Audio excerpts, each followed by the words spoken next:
Barcelona ভক্তদের জন্য খুশির খবরের মাঝেই এক বড় ধাক্কা। কাতালানদের লা লিগা জয়ের অন্যতম নায়ক রবার্ট লেভানডোভস্কি হয়তো আর থাকছেন না স্পেনে। চলতি মৌসুম শেষেই বার্সেলোনার সাথে তার সম্পর্কের ইতি ঘটতে পারে বলে জোরালো খবর পাওয়া যাচ্ছে।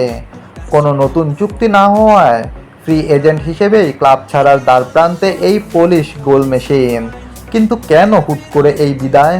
কোথায় হবে তার পরবর্তী ঠিকানা? চলুন বিস্তারিত জানি আজকের এই ব্রেকিং ভিডিওতে।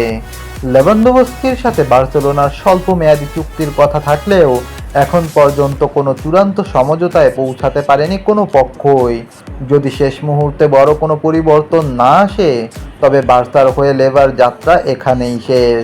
বেতন এবং চুক্তির মেয়াদ নিয়ে মতভেদের কারণেই এই অচলাবস্থা তৈরি হয়েছে।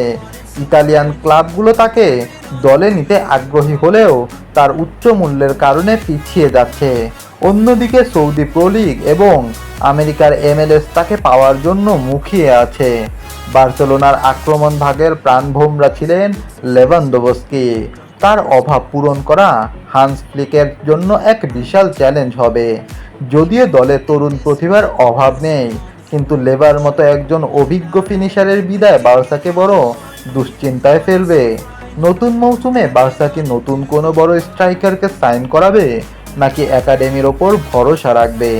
লেভানডোভস্কির এই বিদায় বার্সার শিরোপা ধরে রাখার লড়াইয়ে কতটা প্রভাব ফেলবে, সেটাই এখন দেখার বিষয়।